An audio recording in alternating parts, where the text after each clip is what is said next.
अस्सलाम वालेकुम वरहमतुल्लाह। आप सब लोग कैसे हैं? चलिए, अल्लाह आप सब लोगों को सलामत रखें, अच्छे से रखें।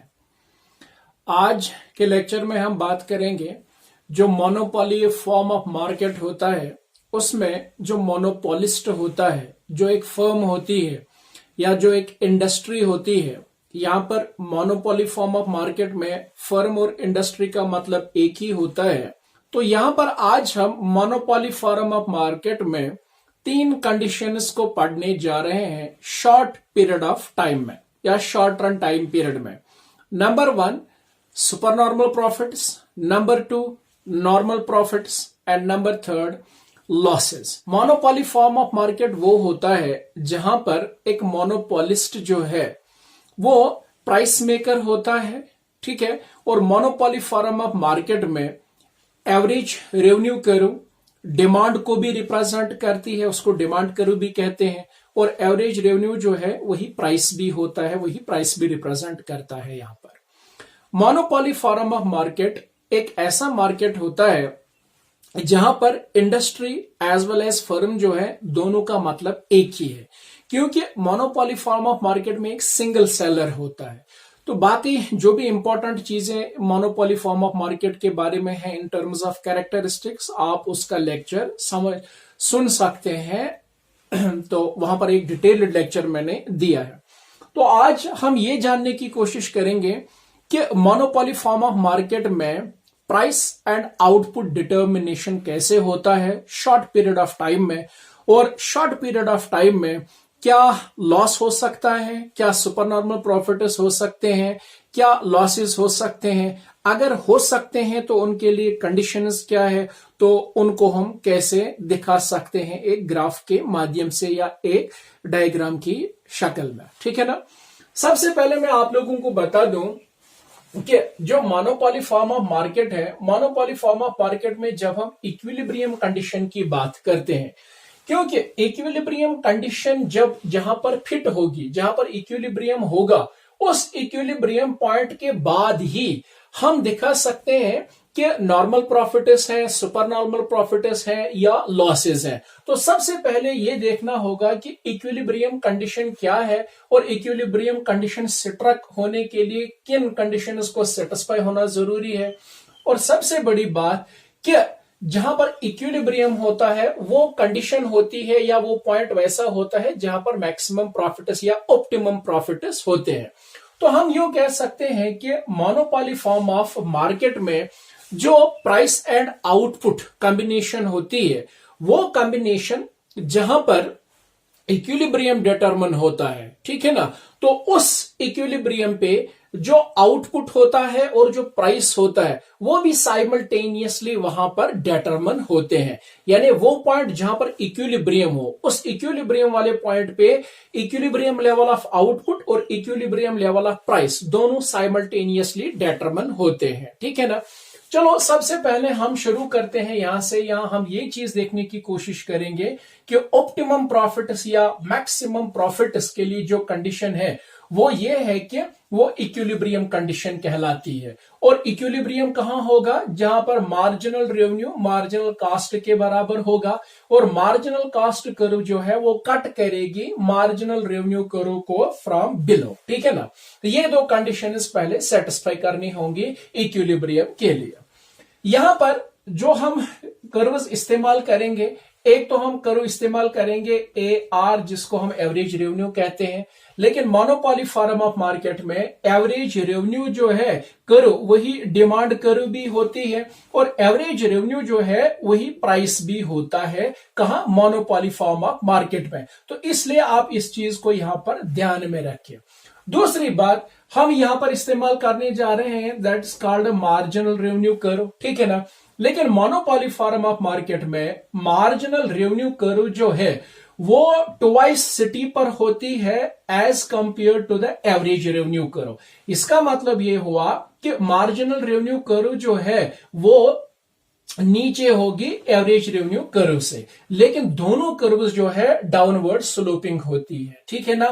तो ये मार्जिनल रेवेन्यू कर्व कहलाती है, ठीक है ना। और इसके बाद हम यहां पर इस्तेमाल करने जा रहे हैं शॉर्ट रन मार्जिनल कॉस्ट करो, ठीक है ना। SMC mean short run marginal cost करो, ठीक है ना। और फिर एक और करो जिसको हम क्या बोलेंगे, शॉर्ट रन एवरेज कॉस्ट करो, ठीक है ना। तो ये 4 कर्व्स हम इस्तेमाल करने जा रहे हैं ग्राफ के अंदर, ताकि हम समझ सकें कि इक्विलिब्रियम कहां पर होगा, और फिर इक्विलिब्रियम के बाद जब हम कॉस्ट की सूरत में, मतलब average cost and average revenue के अप्रोच से ये देखना चाहेंगे कि सुपर नॉर्मल प्रॉफिट्स कैसे दिखा सकते हैं, नॉर्मल प्रॉफिट्स कैसे दिखा सकते हैं, या लॉस जैसी कंडीशन हम कैसे ग्राफ से रिप्रेजेंट कर सकते हैं। तो उसके लिए ये काम आने वाली चीजें हैं।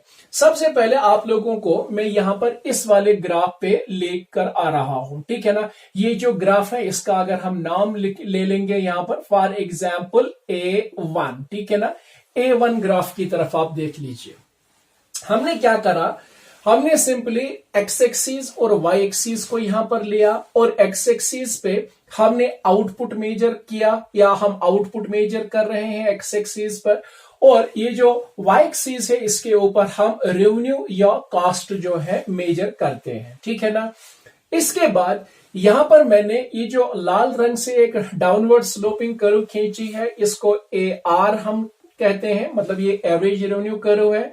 और फिर सेम पॉइंट से हमने एक और डाउनवर्ड स्लोपिंग कर्व खींची है जिसको हम MR कहते हैं। मैंने इनिशियल में ही बता दिया कि MR जो है वो लेस देन होता है AR से, इसलिए AR कर्व जो है वो ऊपर आ जाएगी, और सेम पॉइंट से जब हम MR खींचेंगे तो वो AR कर्व से नीचे होगी।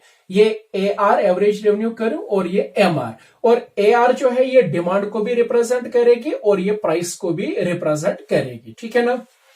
अच्छा, अब क्या है कि short run marginal cost curve, ये short run marginal cost curve है, और ये short run average cost curve है, ठीक है ना।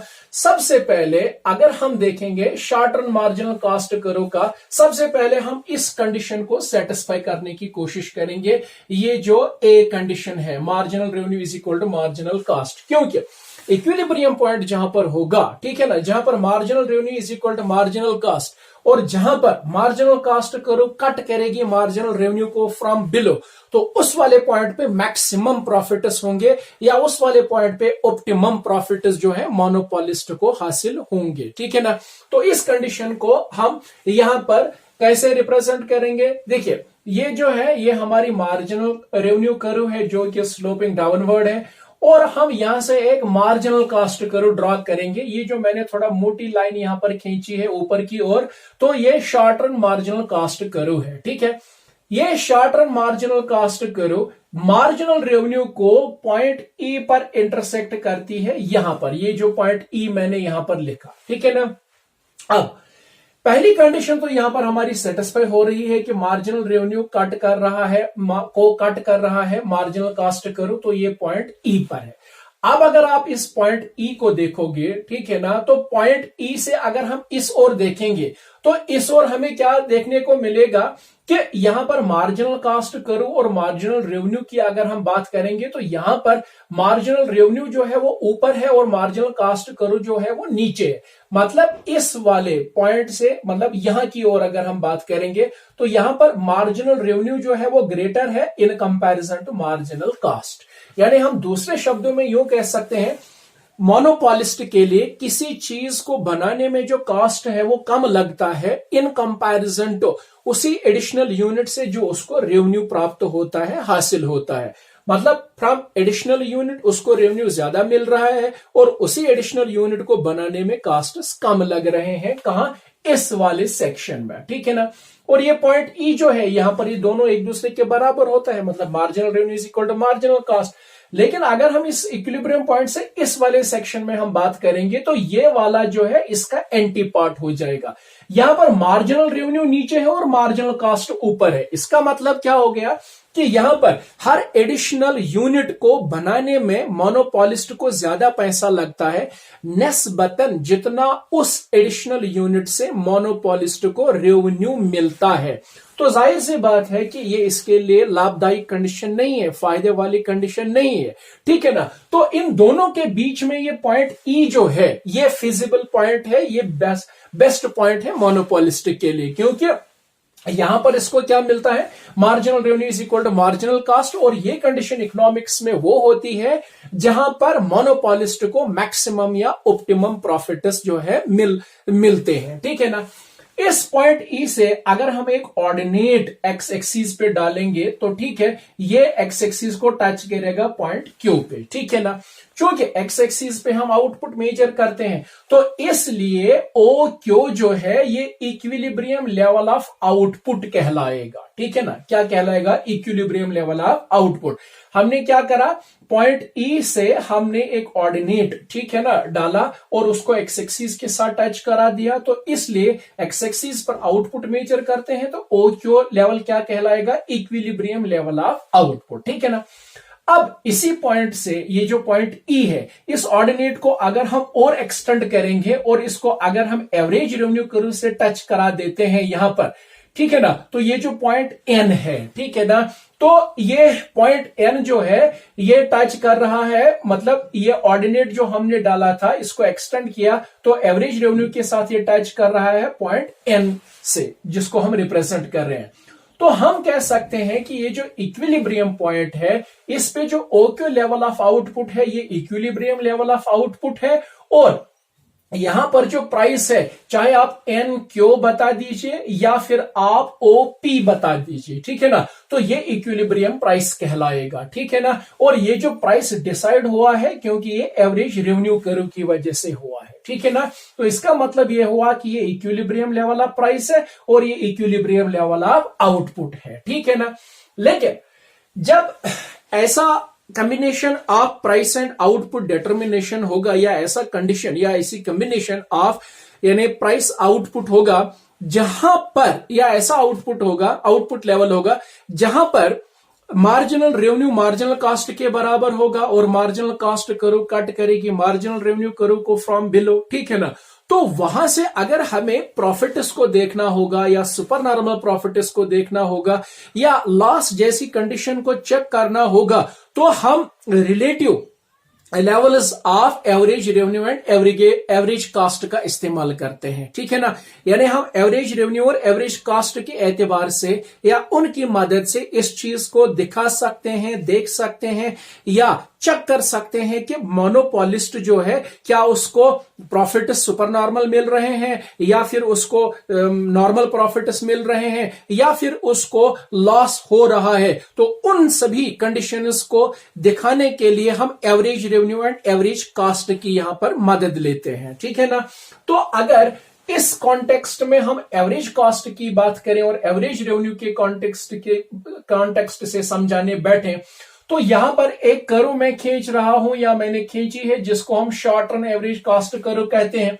ये short run average cost curve जो है ये एन क्यू जो हमारा प्राइस है उसको कट कर रही है पॉइंट एम पर। यहां पर अगर आप लोगों को दिख रहा होगा तो ये जो एन क्यू है या आप इसको पीओ से भी कह सकते हो जो हमारा प्राइस है, ठीक है ना, जो प्राइस डिसाइड हुआ था अभी किससे, एवरेज रेवेन्यू कर्व से, ठीक है ना, और जो equilibrium level of output decide हुआ था वही ये जो लाइन एन क्यू है, ठीक है ना, इसको एक short run average cost curve cut कर रही है पॉइंट एम पे, ठीक है ना। और ये जो पॉइंट एम है यहां पर ये रिप्रेजेंट क्या कर रहा है, short run average cost curve और ये जो हमारा प्राइस है उसके बीच में जो इंटरसेक्शन हुआ उस चीज को रिप्रेजेंट कर रहा है।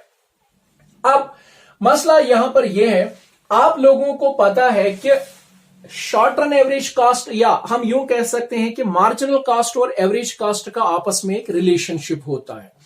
जब भी हम उन कर्व्स को इस्तेमाल करते हैं कहीं पर शॉर्ट रन चाहे या लॉन्ग रन में, तो उनका जो रिलेशनशिप होता है उसको हमेशा मतलब हम उसको मतलब उसका हम लिहाज रखते हैं। वो जो उनकी रिलेशनशिप है वो हमेशा वैसी की वैसी होनी चाहिए। और वो जो रिलेशनशिप अगर हम देख रहे हैं यहां पर तो वो भी बिल्कुल कंटैमिनेट नहीं हो रही है, वो भी एग्जैक्टली वही हो रही है कि पहले शॉर्ट रन एवरेज कॉस्ट करो जो है और फिर मार्जिनल कॉस्ट करो, मतलब पहले हाफ में मार्जिनल कॉस्ट जो है वो लेस है और एवरेज कॉस्ट जो है वो ज्यादा है, फिर ये एक दूसरे के बराबर हो जाते हैं, फिर मार्जिनल कॉस्ट जो है वो ज्यादा हो रहा है और एवरेज कॉस्ट जो है वो कम हो रहा है। अब चूंकि हम शॉर्ट रन टाइम पीरियड में पढ़ रहे हैं तो इसलिए हमने शॉर्ट रन मार्जिनल कॉस्ट करो और शॉर्ट रन एवरेज कॉस्ट करो का इस्तेमाल किया। बहरहाल जब हम यहां पर इस पॉइंट एम को देख लेते हैं तो क्या हुआ कि ये जो एन क्यू लाइन है अब ये दो हिस्सों में बट गई। एक तो एन एम है और फिर दूसरा सेगमेंट जो है वो एम क्यू है, ठीक है ना। तो अब जब हम सुपर नॉर्मल प्रॉफिट्स पढ़ेंगे तो उसके लिए कंडीशन क्या है। जब हम सिंपली सुपर नॉर्मल प्रॉफिट्स पढ़ेंगे, ठीक है ना, जब हम सुपर नॉर्मल प्रॉफिट्स को पढ़ेंगे तो सुपर नॉर्मल प्रॉफिट्स के लिए एक कंडीशन ये है कि एवरेज रेवेन्यू जो है वो ग्रेटर होता है एवरेज कास्ट से, ठीक है ना। तो इसका क्या मतलब हुआ, मतलब यह हुआ कि किसी एक पर्टिकुलर यूनिट को जब मोनोपोलिस्ट बनाता है, उस मोनोपोलिस्ट को जो उस एक यूनिट से रेवेन्यू मिलेगा वो ज्यादा होगा निस्बतन जितना उस मोनोपोलिस्ट को उस एक यूनिट के बनाने में खर्चा आएगा। फॉर एग्जाम्पल अगर यूनिट एक मोनोपोलिस्ट बना रहा है, ठीक है ना, तो उसको बनाने में 10 रुपया लग रहा है, तो यहां पर एवरेज रेवेन्यू या यहां पर हम यूं कह सकते हैं कि उस यूनिट से मिलने वाला रेवेन्यू जो है वो फॉर एग्जाम्पल 20 रुपीज है या 20 रुपीज से ग्रेटर है। तो इसका मतलब यह हुआ कि यहां पर कास्ट कम है और रेवेन्यू ज्यादा है। तो इस कंडीशन को सुपर नॉर्मल प्रॉफिट्स कहा जाता है, ठीक है ना। कौन सी कंडीशन, जहां पर एवरेज रेवेन्यू ग्रेटर होगा एवरेज कास्ट से, ठीक है ना। अब इस ग्राफ में हम यही चीज देखना चाहेंगे कि एवरेज रेवेन्यू और एवरेज कास्ट की मदद से हम कैसे सुपर नॉर्मल प्रॉफिट कंडीशन को रिप्रेजेंट कर सकते हैं। देखिए OQ लेवल ऑफ आउटपुट जो है ये इक्विलिब्रियम लेवल ऑफ आउटपुट है और NQ जो है ये इक्विलिब्रियम लेवल ऑफ प्राइस है, ठीक है। अब जब हम एवरेज रेवेन्यू और एवरेज कॉस्ट यहां पर अप्लाई करेंगे तो जाहिर सी बात है कि NQ जो है ये हमारा एवरेज रेवेन्यू है, ठीक है ना। लेकिन जब हम एवरेज कॉस्ट की बात करेंगे तो एवरेज कॉस्ट करो इस को कट कर रही है पॉइंट M पर, तो MQ जो है ना, MQ क्या बन जाएगा यहां पर, ये कॉस्ट एवरेज कॉस्ट रिप्रेजेंट करेगा, ठीक है ना। तो रेवेन्यू प्रॉफिट्स किसके बराबर होते हैं, देखिए जब हमें प्रॉफिट्स को निकालना होगा तो प्रॉफिट या प्रॉफिट्स किसके बराबर होता है, simply revenue minus cost, revenue minus cost. चूंकि हमने यहां पर क्या करा, हम यहां पर कर सकते हैं कि average revenue minus average cost, ठीक है ना। चूंकि एवरेज रेवेन्यू में से जब हम एवरेज कॉस्ट निकालेंगे तो वहां पर क्या निकलेगा, एवरेज प्रॉफिट, ठीक है ना। जाहिर सी बात है, या हम यूं कह सकते हैं कि मोनोपोलिस्ट पर यूनिट प्रॉफिट वहां से निकलेगा, वही AR कहलाएगा, वही, ठीक है ना। तो यहां पर NQ जो है ये हमारा प्राइस है, ठीक है ना, और MQ जो है ये हमारा कास्ट है, ठीक है ना। तो अब हम यहां पर इस तरीके से लिख सकते हैं कि प्रॉफिट्स जो है वो बराबर होंगे। अब रेवेन्यू हमारा क्या है, NQ, ठीक है ना, रेवेन्यू हमारा क्या है NQ, ठीक है ना, माइनस कॉस्ट्स क्या है MQ, कॉस्ट्स क्या है MQ, ठीक है ना, MQ। तो अगर NQ में से MQ हम सब्ट्रैक्ट करेंगे तो वहां से निकलेगा क्या, वहां से निकलेगा MN या NM, ठीक है ना, NM या MN आप बता सकते हो। ये जो MN है या ये जो NM है, ठीक है ना, इसको हम कह सकते हैं कि ये मोनोपोलिस्ट जो है उसका पर यूनिट प्रॉफिट है, उसका पर यूनिट प्रॉफिट है, या हम इसको पर यूनिट रेवेन्यू भी कह सकते हैं। अब अगर हमें टोटल रेवेन्यू निकालना होगा तो जाहिर सी बात है कि टोटल रेवेन्यू होता है किसके बराबर, ये जो हमारा AR होता है एवरेज रेवेन्यू या जिसको आप प्राइस भी बोल सकते हो, इनटू ये जो क्वांटिटी ऑफ आउटपुट होता है, जितने यूनिट्स बनाए हुए होते हैं। तो आउटपुट यहां पर क्या है, फॉर एग्जांपल वो OQ है, ठीक है ना। तो AR multiplied by total quantity जो होती है, ठीक है ना, या जो आउटपुट बनाया हुआ होता है, तो हम कह सकते हैं कि total revenue is equal to AR, जो हमारा अब एवरेज रेवेन्यू निकल कर आ गया वो क्या, MN या NM, ठीक है ना, इनटू क्वांटिटी ऑफ आउटपुट जो है वो OQ है, लेकिन OQ बराबर है P1M की, ठीक है ना, OQ जो है ये बराबर है किसके, P1M के। तो हम लिख सकते हैं P1M, ठीक है ना। अब अगर हमें यहां पर टोटल रेवेन्यू जो है वो निकालना होगा तो वो किसके बराबर आ जाएगा, NM मल्टीप्लाइड बाय P1Q। तो वो किसके बराबर हो जाएगा, वो हो जाएगा PNMP1। ठीक है ना। ये जो यहां पर ग्राफ में शेडेड पोर्शन है, ये हमें क्या रिप्रेजेंट कराएगा, सुपर नॉर्मल प्रॉफिट्स। यानी ये जो शेडेड पोर्शन यहां पर मैंने लिखा है PNMP1, ये क्या है, super normal profits of the monopolist है। ठीक है ना।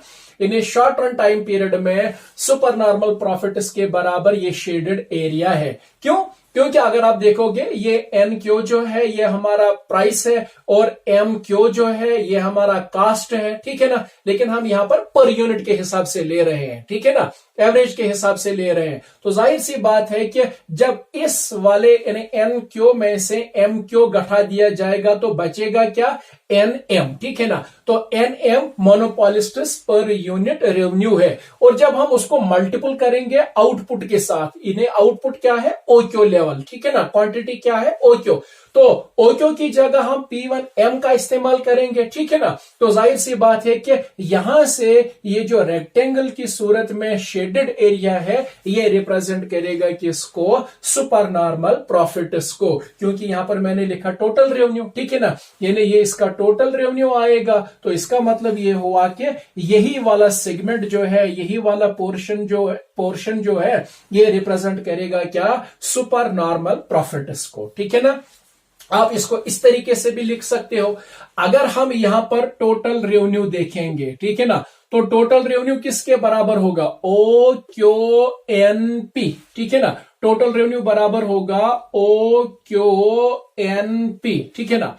और फिर अगर हम यहां पर टोटल कास्ट्स की बात करेंगे, टोटल कास्ट्स किसके बराबर होगा, OQMP1। OQMP1। ठीक है ना।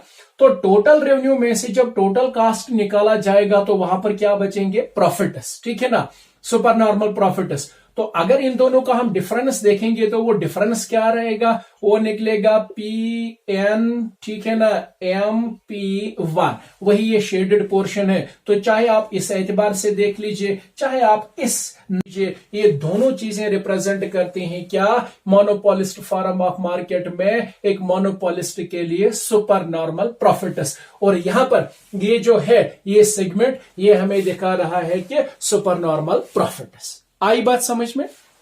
अच्छा, फिर अगर हम देखें ये जो मोनोपोली फर्म, ये जो मोनोपोली मार्केट है, इसमें जो मोनोपोलिस्ट है वो नॉर्मल प्रॉफिट्स को भी अर्न कर सकता है। इसमें कोई दिक्कत वाली बात नहीं है। जब नॉर्मल प्रॉफिट्स की हम बात करेंगे, ठीक है ना, तो नॉर्मल प्रॉफिट्स होंगे कहां, मैंने पहले ही बता दिया। पहले हम इक्विलिब्रियम पॉइंट को ढूंढते हैं और इक्विलिब्रियम पॉइंट को जब हम ढूंढते हैं उसके बाद ही हम सुपर नॉर्मल प्रॉफिट्स और नॉर्मल प्रॉफिट्स को रिप्रेजेंट करते हैं। तो जाहिर सी बात है, अगर आप यहां पर ये फिगर ए की तरफ अगर आप देखोगे तो यहां पर हम क्या दिखाने जा रहे हैं कि एक मोनोपोली फर्म जो है वो कैसे नॉर्मल प्रॉफिट्स अर्न करती है और उन नॉर्मल प्रॉफिट्स को हम ग्राफ के माध्यम से कैसे रिप्रेजेंट कर सकते हैं या कैसे दिखा सकते हैं। ठीक है ना। देखिए यहां पर फिर वही कंडीशन होगी कि पहले इक्विलिब्रियम पॉइंट हमें देखना होगा और इक्विलिब्रियम के लिए ये दो कंडीशंस जो है इनको पहले सेटिस्फाई करना पड़ेगा। क्या, marginal revenue is equal to marginal cost and marginal cost curve cuts marginal revenue from below. ठीक है ना। तो यहां पर देखिए ये हमारी एवरेज रेवेन्यू कर्व है और ये जो है ये मार्जिनल रेवेन्यू कर्व है। इसमें मैंने एवरेज रेवेन्यू कर्व लाल रंग से खींची थी, लेकिन यहां पर मैंने इसको ब्लैक कलर से खींचा है। तो ये AR कर्व यहां का और ये इस फिगर में MR कर्व है। ठीक है ना। तो यहां पर वही लॉजिक, MR हमेशा लेस होता है AR से, that is why AR above होगा और MR नीचे होगा। अब यहां पर short run marginal cost curve हम डाल रहे हैं। जब short run marginal cost curve हम डाल रहे हैं तो जाहिर सी बात है कि मार्जिनल कॉस्ट कर्व जो है मार्जिनल रेवेन्यू कर्व को कट कर रही है पॉइंट E पर, और ये E पॉइंट जो है ये इक्विलिब्रियम पॉइंट हुआ। क्योंकि ग्राफिक्स की टर्मिनोलॉजी में जब दो लाइंस जो है या जब दो कर्व्स एक दूसरे को इंटरसेक्ट करती हैं तो वो वाला पॉइंट ऑफ इंटरसेक्शन जो है वो इक्विलिब्रियम कहलाता है। वहां पर वो दोनों चीजें जिस किसी को भी वो मेजर करती होंगी या रिप्रेजेंट करती होंगी वो एक दूसरे के बराबर हो जाती हैं। तो इसलिए पॉइंट E जो है ये इक्विलिब्रियम पॉइंट कहलाएगा। क्योंकि यहां पर एक तो मार्जिनल रेवेन्यू कर्व है और एक मार्जिनल कॉस्ट कर्व है, तो मार्जिनल रेवेन्यू बराबर हो जाएगा short run marginal cost curve के। तो ये वाली कंडीशन यहां पर मैं बता रहा हूं। और फिर मार्जिनल कॉस्ट कर्व जो है, short run marginal cost curve, वो मार्जिनल रेवेन्यू कर्व को नीचे से कट करती हुई जा रही है, ठीक है ना। ये जैसे ये लाल रंग से जो मैंने खींची है, तो इसको ये यहां पर कट कर रही है। तो इसका मतलब यह हुआ कि मैक्सिमम प्रॉफिट्स या इक्विलिब्रियम के लिए जो कंडीशन होती है, वो दोनों कंडीशन यहां पर इस पॉइंट ई पर सेटिस्फाई हो रही है। अब इसके बाद जब हम देखेंगे कि नॉर्मल प्रॉफिट्स के लिए कौन सी कंडीशंस होनी चाहिए, तो नॉर्मल प्रॉफिट्स के लिए जो कंडीशन होती है, तो एवरेज रेवेन्यू और एवरेज कॉस्ट जो है वो आपस में बराबर होने चाहिए, ठीक है ना। तो एवरेज रेवेन्यू और एवरेज कॉस्ट यहां पर कैसे बराबर होगा, ये तब जाकर मुमकिन है जब एवरेज कॉस्ट करो, क्योंकि हम शॉर्ट रन में पढ़ रहे हैं, तो इसलिए शॉर्ट रन एवरेज कॉस्ट करो जो है वो एवरेज रेवेन्यू कर्व को एक खास पॉइंट पर टच करेगी, ठीक है ना, या टेंजेंट हम जिसको कहते हैं, ठीक है ना। तो जाहिर सी बात है कि अगर यहां से मैं एक short run average cost curve डाल रहा हूं और वो short run average cost curve average revenue curve को एक पॉइंट पर कट कर रही है या एज ए टेंजेंट मतलब इसको टच कर रही है, कहां पर, पॉइंट ए, मतलब इट्स टेंजेंट टू दिस, ठीक है ना, ये टेंजियल पॉइंट जो है ए, ठीक है ना।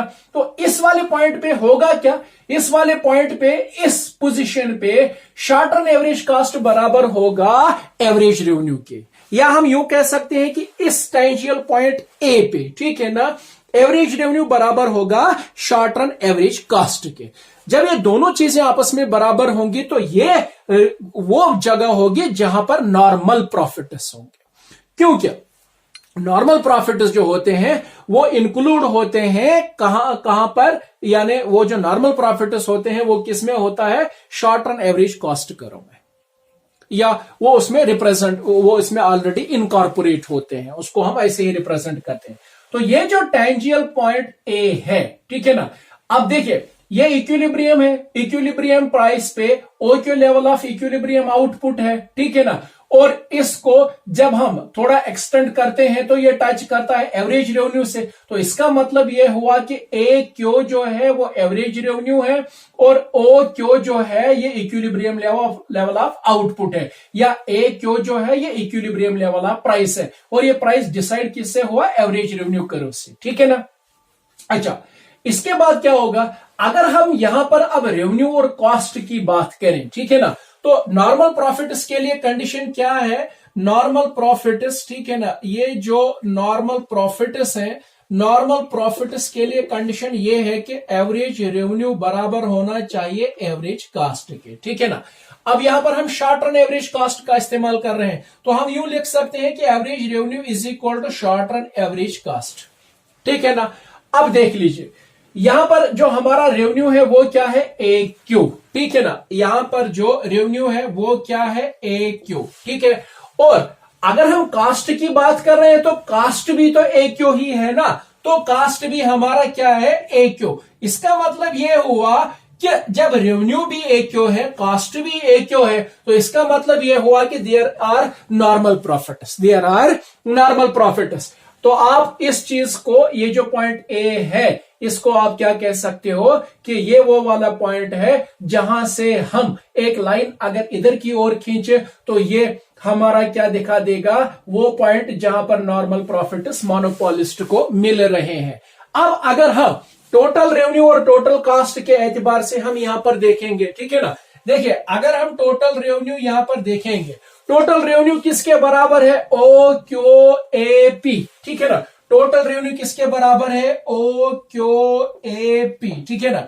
और अगर टोटल कास्ट की हम बात कर रहे हैं तो टोटल कास्ट भी तो ओ क्यू ए पी के बराबर ही है, तो टोटल कास्ट भी ओ क्यू ए पी के बराबर ही है। तो इसका मतलब यह हुआ कि यहां पर टोटल रेवेन्यू बराबर है टोटल कास्ट के, ठीक है ना।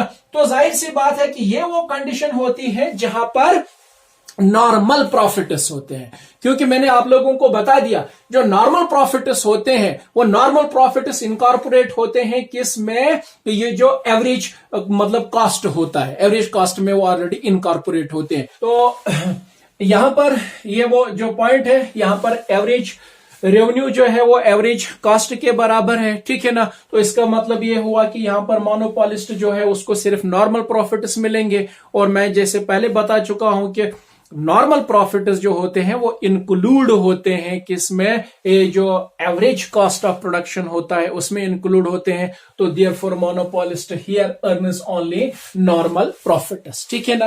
अब लॉसेस वाला केस, यानी under monopoly form of market जो मोनोपोलिस्ट होता है, अगर शॉर्ट पीरियड ऑफ टाइम में उसको लॉसेस होते हैं तो वो लॉसेस के लिए कौन सी कंडीशन होती है और वो लॉस जो है हम कैसे रिप्रेजेंट कर सकते हैं या हम कैसे उसको ग्राफ में दिखा सकते हैं। एज यू नो, मैंने पहले ही बताया है कि मोनोपोली फॉर्म ऑफ मार्केट में शॉर्ट रन पीरियड में लॉसेस भी हो सकते हैं।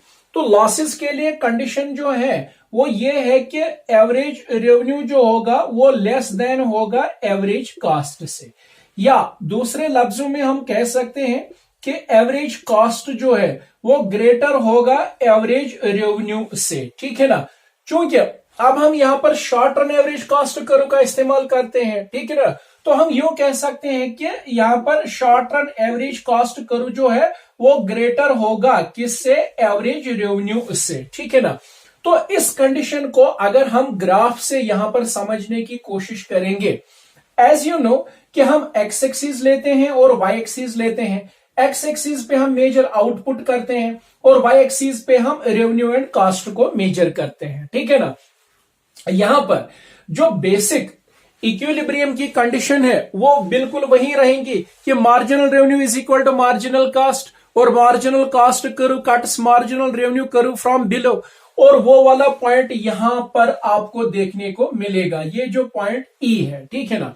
तो पॉइंट ई पर क्या है, दोनों कंडीशन सेटिस्फाई हो रही हैं।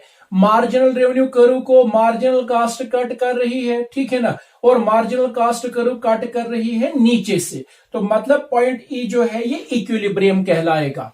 लाइकवाइज हम यहां से एक ऑर्डिनेट डालेंगे एक्स एक्सिस के ऊपर, और ये जो ओ क्यू ये इक्विलिब्रियम लेवल ऑफ आउटपुट कहलाएगा यहां पर, ठीक है ना।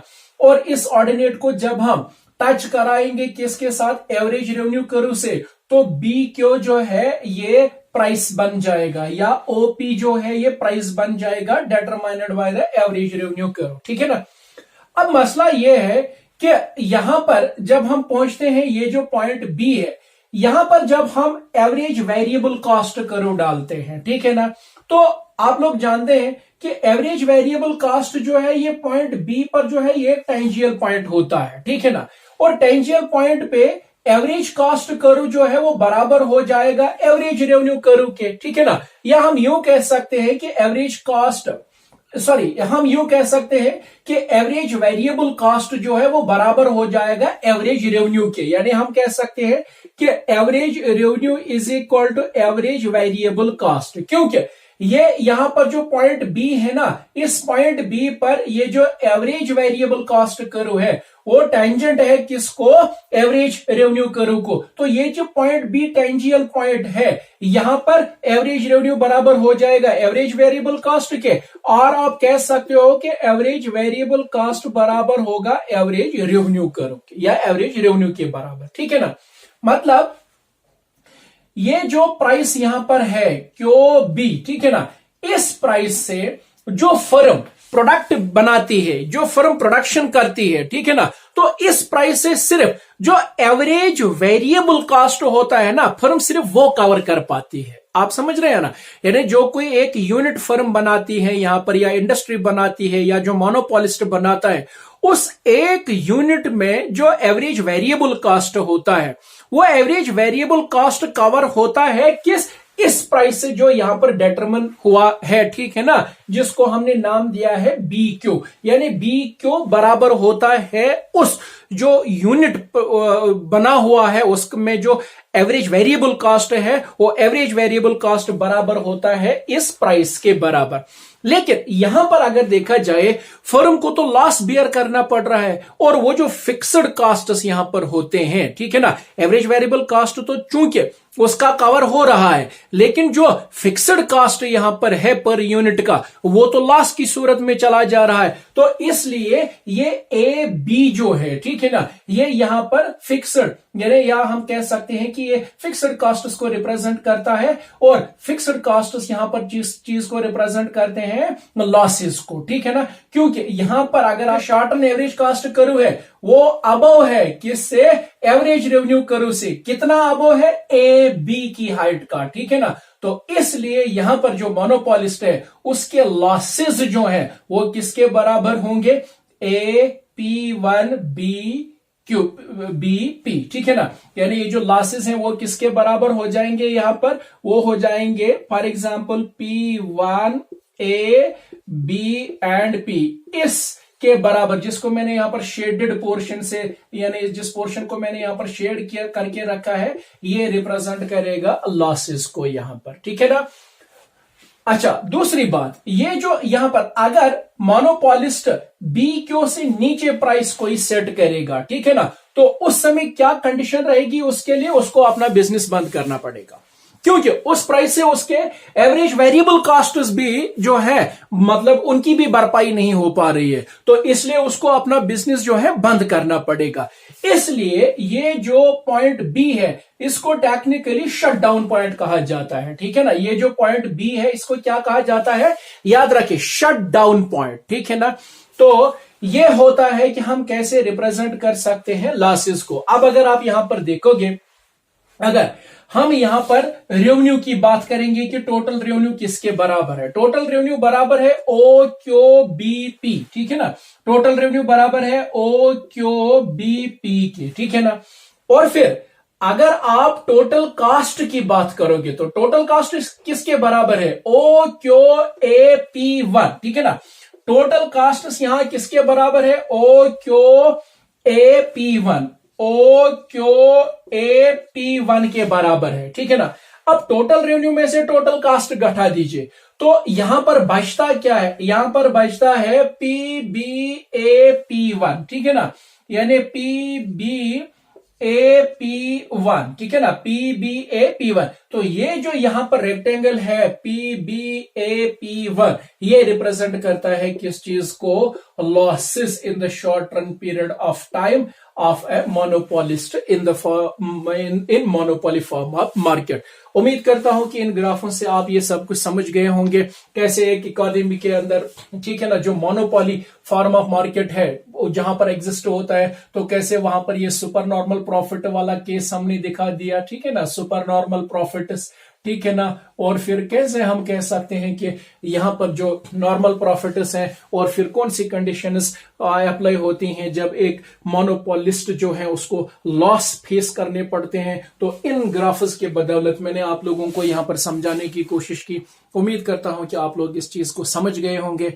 आप सब लोगों से मेरी गुजारिश है, आप प्लीज मेरे चैनल को सब्सक्राइब करें और इसको शेयर करें। आपके जो भी क्वेश्चंस होंगे आप कमेंट करके उनको लिख सकते हैं, मैं जरूर इन्हें आंसर दूंगा। बाकी इस उम्मीद के साथ कि आप इसको जरूर शेयर करोगे, कमेंट करोगे। आप जब भी कमेंट करते हैं तो एक मोटिवेशन मिलती है, और फिर बेहतर से बेहतर मटेरियल और बेहतर से बेहतर लेक्चर प्रिपेयर करने की कोशिश करता हूं। आप जरूर शेयर करिएगा। अल्लाह आप सब लोगों को सलामत रखे। अस्सलाम वालेकुम व रहमतुल्लाह।